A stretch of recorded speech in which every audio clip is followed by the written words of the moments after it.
Well, Happy New Year's, everybody. I hope 2023 is going to bring you a lot of good things. And, you know, we're all pretty hopeful that we're going to do better in 2023 at some of the things that maybe we struggled with in 2022. But, you know, in the reality, life never ceases to be a struggle. We are going to struggle all through life. That's just the way life is. And you know, we're all struggling. You're struggling with something. It might be tiny, might be huge. We are all constantly struggling. We are all constantly working. We are constantly working on something. Maybe it's working to raise our family. Maybe it's working to stay healthy and exercise. Maybe it's working to improve our lives. Maybe it's working to improve our houses, or maybe make our cars run better. Maybe we're all just working to pay bills. Oh my gosh, let me tell you this. Several years ago, I got into a situation one summer where I had a $30,000 bill that I had to pay. Now, this is several years ago, and $30,000 was just an impossible amount of money for me to pay that bill. And I was sweating bullets. I was like, how am I ever going to pay this bill? I was like, I have a family, things are tight, you know, 6 children. Oh, $30,000 bill thrown on me like that out of nowhere, just a surprise bill. And wow, at the time I had just started raising queens. And so I decided what I'm going to do is I'm going to work hard at raising queens to get enough money to pay that bill. I sat down, I did the math.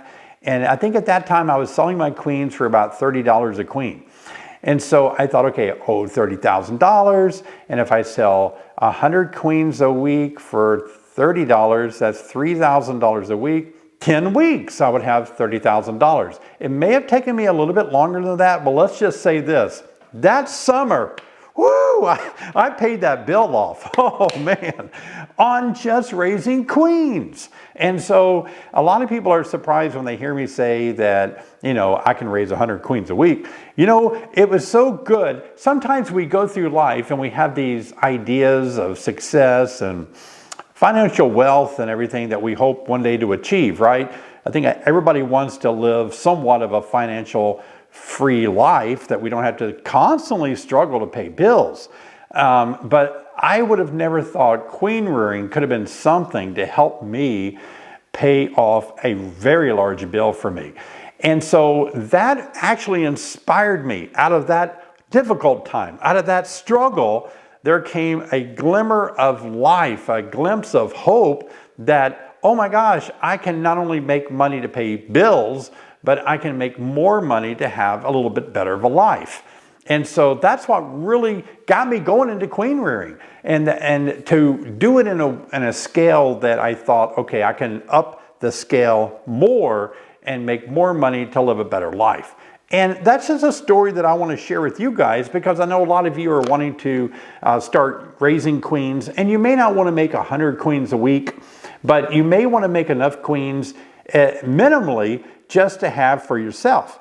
For when your bees have problems with their queens and you need to replace your queen, it's good to have the skill set, the knowledge, the ability, walk out to a little mating nuke and pull out a mated queen, put her in a cage, and drop her in that hive that's starting to fail because her queen failed, instead of having to buy one. I'm telling you, this is really something that all beekeepers have got to move into.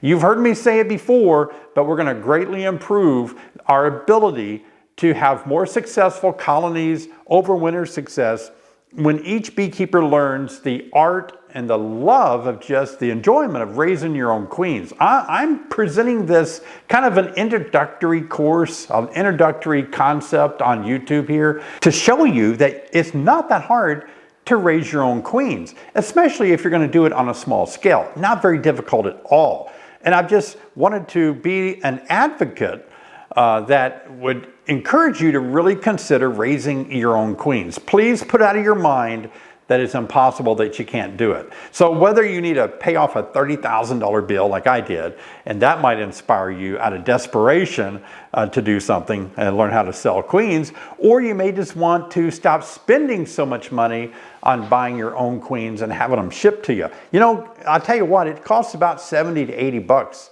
in reality today to buy a queen. It really does. You lose your queen and you're gonna have to pay $30 to $40 for a new one. And if there's no one in your area where you can drive over, pick it up, you're gonna have to have it shipped to you. And most people, including myself, there's no other way that I can ship one of my queens than overnight. I just can't bring myself to do it. I used to ship through the Postal Service, and some of those queens were in a hot truck, various hot trucks, for 6 days, even longer, before they got to the customer in the summer. So that's not good for queens and all. So I just made a commitment a long time ago that if I'm going to ship queens, it has to be overnight. I've spent so much time raising those beautiful queens that perform so well, and I want the beekeeper to have a very good experience once they get that queen. And so the only way to ensure that it remains healthy is to ship it out late in the day here at 4 o'clock, and you get it by 10 a.m. the next morning. That queen is never going to overheat, be injured, damaged from the climate of shipping that may happen if they go 6 days in shipment. Now, sure, a lot of you might want to leave a comment and say, I always have my queens arrive and, you know, postal, and they always are fine and so on. And that does happen. But believe me, take it from somebody that shipped a lot of queens, that they're in a lot better shape if they can go overnight. It costs a little bit more, but if you have to replace her a couple more times, then you're losing money if you have to get 3 queens because they've been damaged each time they get to you. So none of us like to spend $80 to $100 every time we need a new queen. If you have 10 hives and 5 of those need queens that year, you're going to spend nearly $500 just on buying queens to replace half of the hives that you have that lost their queens. That's a lot of money. Money that you could be saving by raising your own queen. So I'm excited about helping you. This is not really a video about financial freedom, though it is. I'm not a financial advisor. I'm not advising you on finances, but I'm going to tell you what, just from me telling you my personal experience, I was wanting to make a living off honey. That wasn't going to happen. I found that I could really have a lot of extra money by raising queens to pay bills and make a living.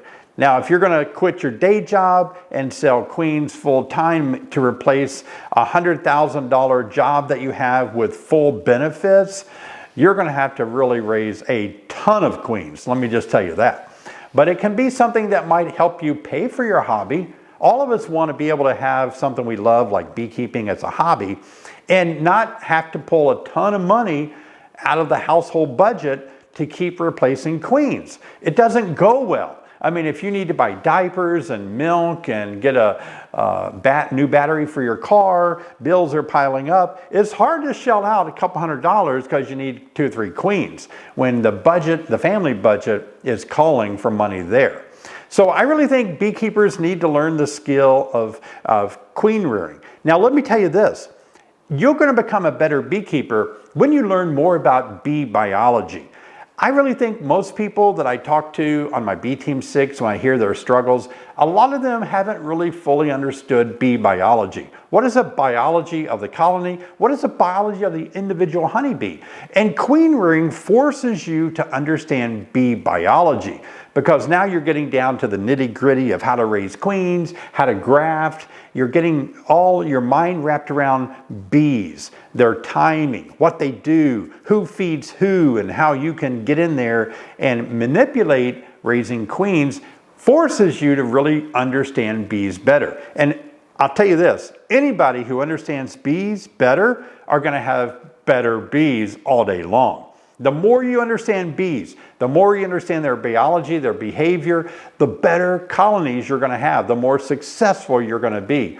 There's a lot of people getting into beekeeping and they only have a surface knowledge of beekeeping. They have a very limited amount of information about bee biology, so they don't understand when things start failing in their colony, what to do next. So in our last video, I told you about the starter hive, and I had a lot of questions. I'm going to answer a lot of these questions today about the starter hive.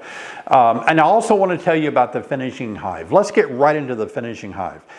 The starter hive we talked about last week, where we put the grafts in that starter hive, we leave them for 24 hours. Now, if you just want to raise a couple of queens, a handful of queens, you can leave them in that starter hive until they get almost ready to emerge, and then you can take the cell out on about day 13 and put it in the hive that you need it to be in, that cell. It's a closed cell.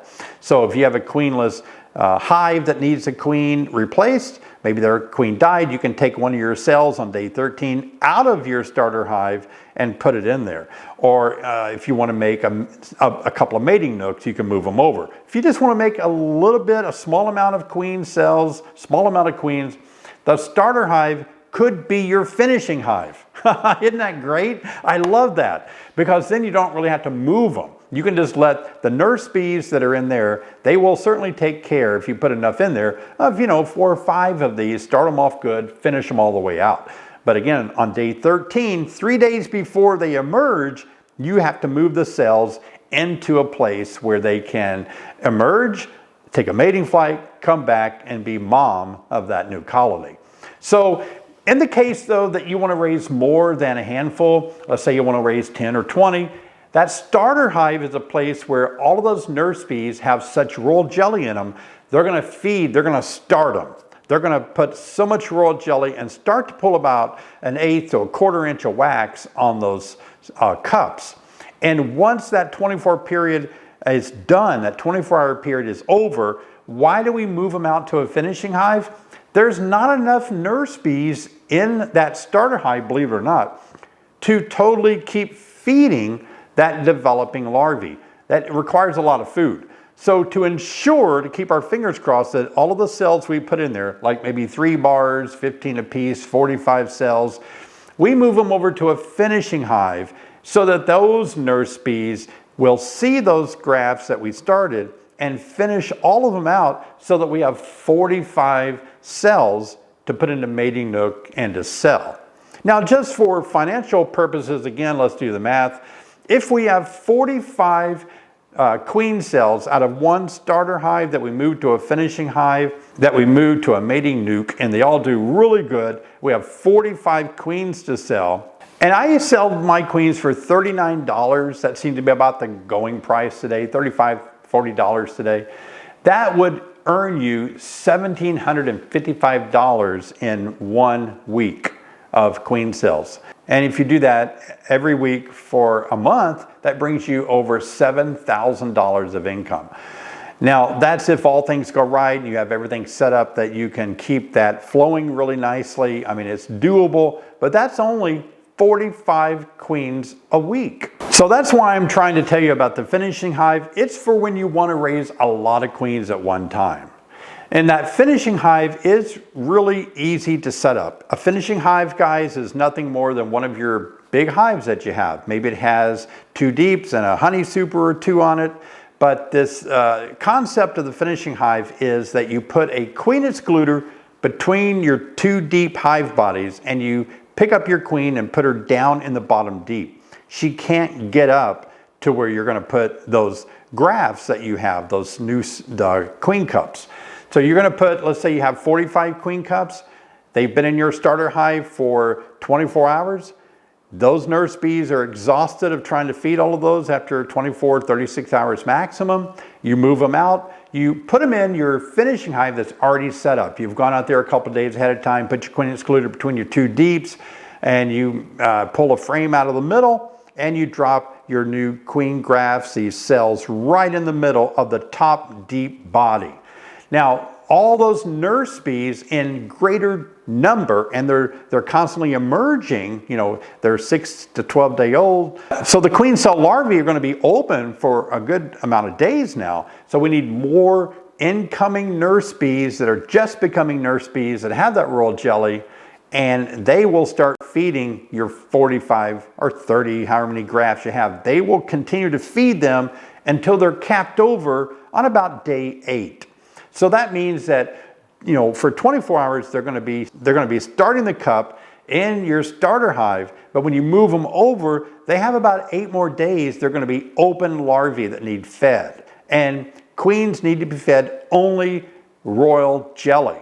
And that's why the finishing hive has a greater number of nurse bees for the next 7, 8 days to keep feeding them until that cup is capped over and becomes a queen cell. Then they just basically are keeping it warm. Now, I don't like handling queen cells until day 13. You can damage the developing queen if you handle them much before day 13. A lot of people will cut cells out, turn them sideways, damage the queen's developing wings, get them too cold. So until about day 13, they really need to be not moved around much. They need to stay warm and just kept in that finishing hive. But around day 14, 13, 14, 15, before they emerge, you need to take them and have some mating nooks ready or some other hives, some splits ready that need those queen cells to go in there. Listen, it's cool. When you introduce a queen, have you ever noticed that sometimes they don't accept a new queen? Do you know that if you have a queenless colony, they always accept a queen cell? It's amazing. If they're not working to make a queen, and if they've lost their queen, they don't have a queen, and you drop a queen cell in there, they always accept that queen cell. It's so wonderful. So it gives you a lot of power. Now, when you drop a queen cell in let's say a hive that's failing, you drop a queen cell in there that you raised and it's ready. Let's say it's about 15 days old when you put it in there. The queen is going to emerge in 1 day. And it's going to take her maybe 3 days, let's say, to walk around and take a mating flight. So now we're up to 4 days. She's going to come back and probably start laying after her mating flight in a couple of days. So within 1 week, let's just say 7 days after you drop a cell in there, you're going to have a laying queen. 7 days. That's faster than you can order one and have it shipped to you, I think. It's just for sure too. And it's your quality queen that you want. That's why this is so important. So very simple on the finishing hive, very simple to understand it. It's just queen in the bottom deep, queen excluder, a lot of bees throughout 2 deeps. You drop your queen cups in there from the starter hive after 24 hours, let them finish them till day 13. Boom! That's great. Hey, I want to answer some questions that you guys have been asking me about raising queens. Let's get into the questions. Okay, Robert says, are you planning to show what to do with all the nurse bees after the queens exit the starter hive? Do they transfer with the queens? Do you combine them with another hive? Newspaper method? Give them a queen? Good question, Robert. Here's how it goes down for me. Let's say that I'm raising a lot of queens and I need to get my grafts out of the starter hive after 24 hours. I pull this frame out with my grafts on it and put them in the finishing hive. Now, the bees that are left are all nurse bees. Let's say that I'm done using these nurse bees. You have many options. One, you can make it into a new hive by leaving one of these cups, one of these developing queens behind, let them raise one, and then that can become a 5-frame nucleus for you that can grow into another hive. That's one option. Another option, leave the bees there and drop another graft in there. So nurse bees are able to feed grafts for several days because you have nurse bees between the ages of 6 and 12. So the first grafts that you put in there, I always put another follow-up graft right back in there. Like I graft 45, pull them out 24, and I had this starter hive ready. I'll drop the frame of 45 new grafts right back in there. These nurse bees still have the capability of starting to feed. It is a starter hive. So they can do usually 2, sometimes almost 3 bars of 45, 3 frames of 45 cells for me. And so I reuse the starter hive at least for 2, so that's going to be 90 cells that they will start to pull out for me that I can then put into another finishing hive. That's one option. But yeah, after they're exhausted and they are of the age where they can't make royal jelly much anymore, then you have several options. Like I said, you can make a little hive out of it, make a nucleus out of it. If you want to, you can take those frames and put them in a hive. That time of the year, they don't have any queens with them. They're going to be accepted if you drop those frames into another hive somewhere. You can make a split. You have a lot of options. But remember this, when you pull your grafts out of the starter hive, take all the bees that are on it with them. Don't brush off any bees. Those bees are going to be accepted well into your finishing hive. Now, Edward asked, how can I be sure I'm grafting fertilized larvae and not drone larvae? That's a good question. You know, I've thought about that too. When I first started doing queen rearing as well, I thought, boy, I might be grafting drones and they're not fertilized. They'll never make a queen out of that, right? Well, it all depends on the frame that you're looking at. So the most part, when you're looking at a frame and you see that the cells are all uniform in size, meaning worker size, drone size cells are larger, should be larger in diameter.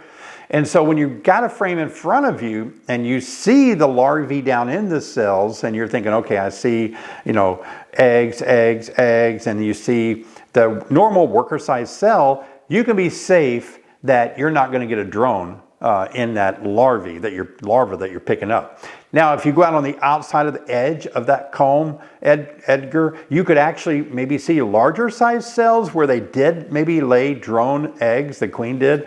And so don't graft out of larger size drone cells that are larger in size. Just stick with worker size cells that have one-day-old larvae in it. That's a very good question.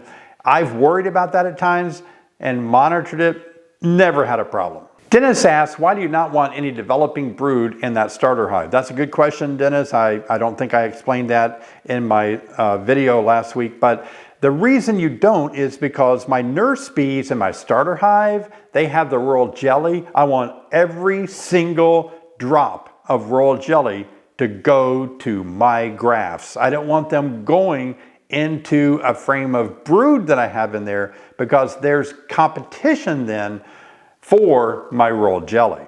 Royal jelly doesn't go to open brood in my starter hive, no sir. It's only going to my grafts, that's why. Brian says, enjoying the queen rearing episode, can you walk us through from a day or two before she hatches, how long after hatching will she take the mating flight?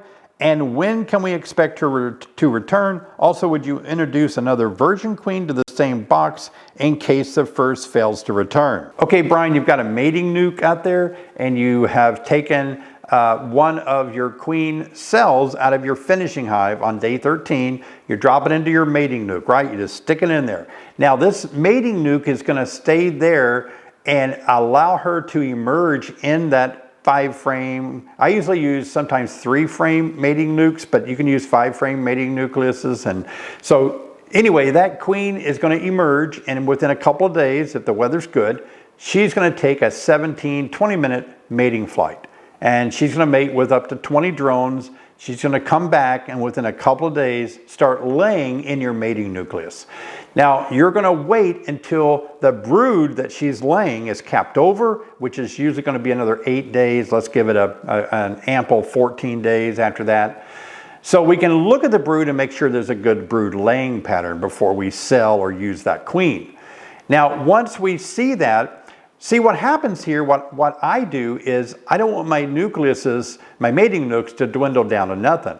But if I can let that queen lay a frame of brood, let's see, that's about 7,000 cells, 3,500 on each side. So now I've got 7,000 bees. That's almost a package of bees. So every time I let her lay on at least one big frame in there, she keeps my mating nucleuses going. And I evaluate it after some time, and so she's laying in it.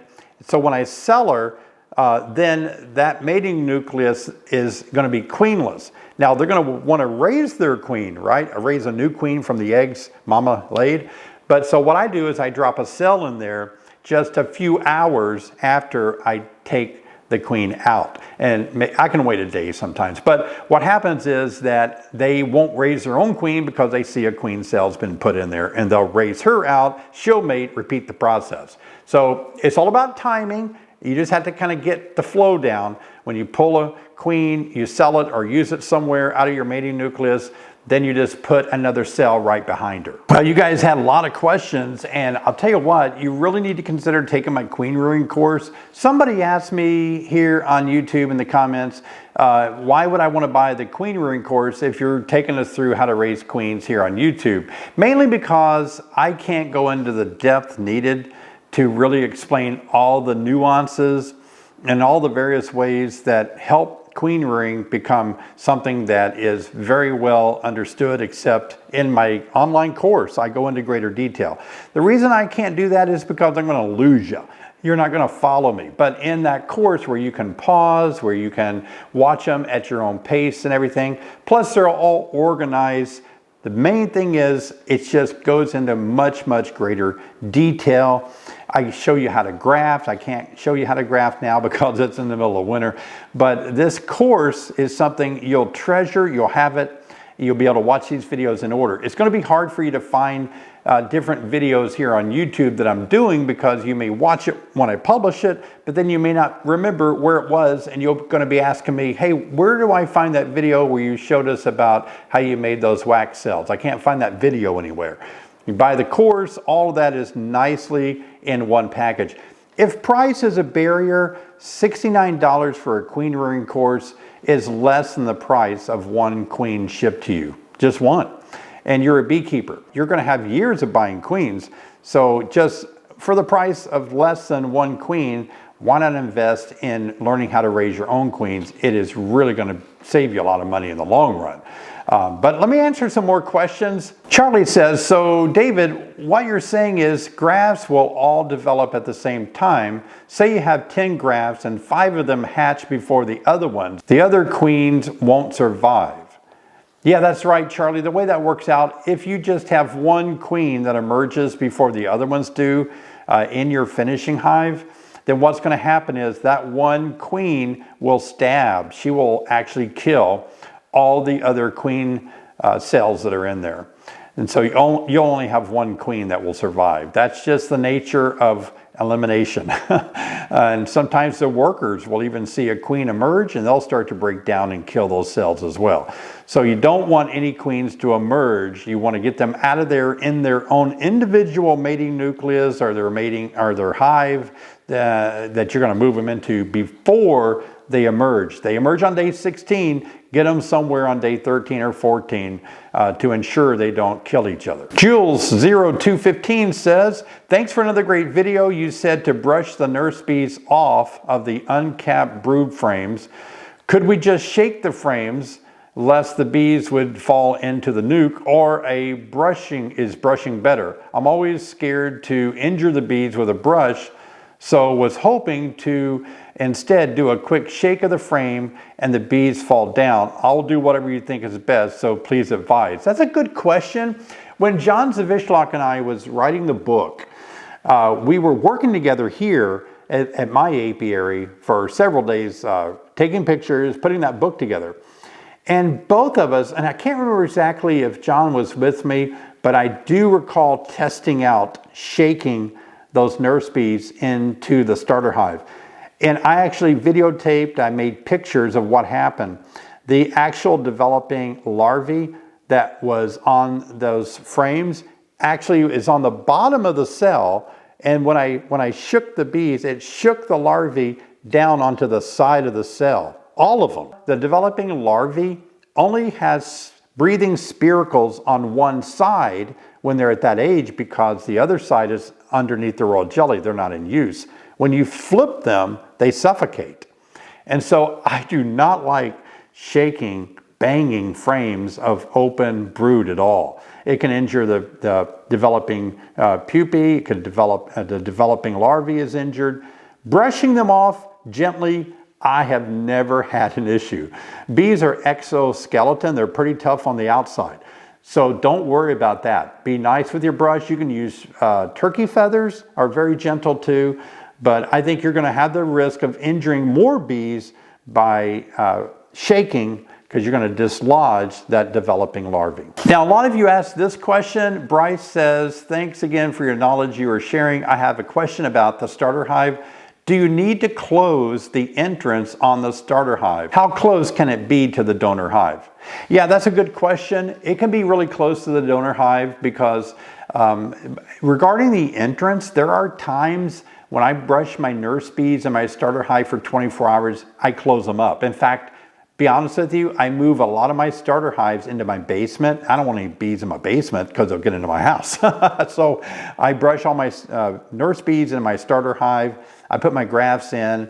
I do have a 3-inch hole on the back of my starter hive with screen, 1/8 inch hardware cloth screen. Same on the front. I'll have a 3/4 inch, 1 inch hole entrance that's screened over. And so I just move them down to my basement.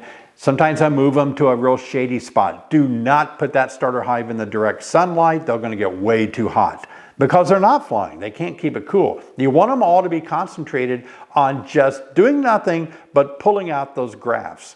You want them to pull out the cells, start things, start feeding them. So yeah, you can have an entrance. I prefer to keep it closed and keep it cool. Keep the starter hive cool. You're going to get all of this in my queen rearing course. If you just get into that queen rearing course, I'll leave a link in the description below. But in my course, I tell you more about how to manage these starter hives. That's really critical. Even how much water they need, how to get water in there on sponges and all. It's important that you take a queen rearing course to get the full scope of the nuances of really how this all works. But I'm giving you an overview here on YouTube, enough to get you hungry, whet your appetite to get into queen rearing. That's a good question. David says, if you do not have a frame of pollen, can you use pollen powder? If yes, would you shake a fair amount of pollen powder on an empty frame? I understand what you're asking, David, and yeah, there are many queen producers that do supplement. They'll use pollen patties or pollen in the hive when they prefer to do that. I don't. I always have plenty of pollen, so it's easy for me. But yeah, by all means, if you don't have enough pollen in there, you could put pollen substitute protein powder for bees in comb, in that empty comb or something. That would work great. It wouldn't be as great as their own pollen, of course. A pollen patty would work too. I'm going to tell you what though, pollen patties are a real attractant to small hive beetle. Mating nucleuses, starter hives really do attract small hive beetles. So I would never put a pollen patty into that starter hive because of fear of small hive beetle really overtaking it.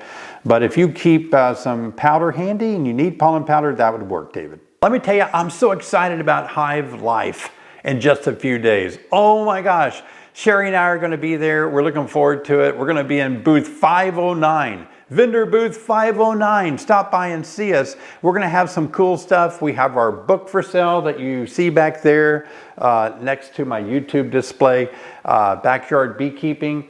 And we're going to be selling some cool coffee mugs with my mug on it. So I have coffee time pretty regularly. And if you want to pick up one of these special coffee cups here, coffee time with my picture on it. I got a lot of these that you can stop by and pick up. Different things that are on them. It'd be fun for you to look at. And so I want to meet you. We're going to be there just to meet you guys, hang out with you, talk with you. You guys have been so great to support our YouTube channel. I really appreciate it so much, and I can't miss out on this opportunity to share hive life. All these people, all the energy of beekeepers come together with vendors that sell all their equipment and things to beekeepers, and to be able to show these things and hear top-notch speakers from around the world talking about what they're doing in beekeeping. I really appreciate so much what Cayman is doing. This conference is exactly what needs to happen in the beekeeping community.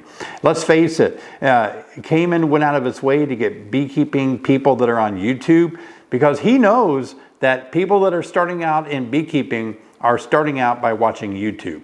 And he wants to bring in people that are YouTube content creators on beekeeping and have us be there to help you guys out, to introduce ourselves to you, to get to know you a little bit better. So hats off to Cayman and his team of great staff that have put together this great conference that's going to keep growing like crazy over the next few years. It's my privilege, humble privilege to be there to spend time with you guys. Looking forward to it in just a few days. I'm crazy about it. I'm pumped up and excited. A lot of you have really enjoyed looking at Bobblehead David over here, and Bobblehead David is my friend that helps you guys know that you need to subscribe if you enjoy receiving this valuable content on my beekeeping channel. You'll be notified each time I make a new video if you give me a like and click on the notification bell. Please do that. Well, our packages of bees went on sale today, January the 1st. If you're new to beekeeping, I know some of you are, new to 2023,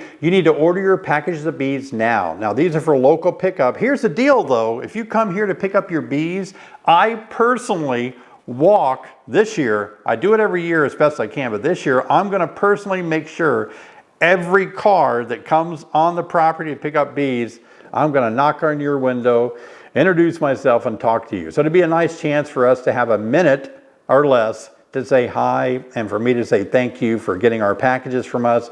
Order them, they're online at honeybeesonline.com. 3-pound package with a mated queen that we take special care in making sure we have top queens. People that get our packages love them. You'll really enjoy our bees. So if you are new to beekeeping and you just dropped by my channel and you're thinking, I don't know what to do, how do I start? What is beekeeping all about? He's talking about queen rearing. I just want to know how to start beekeeping. Boom, got a video for you. How to start beekeeping. It's a great video with almost 1.5 million views. That's how many people like it. So take a look at that video. I'll see you over there.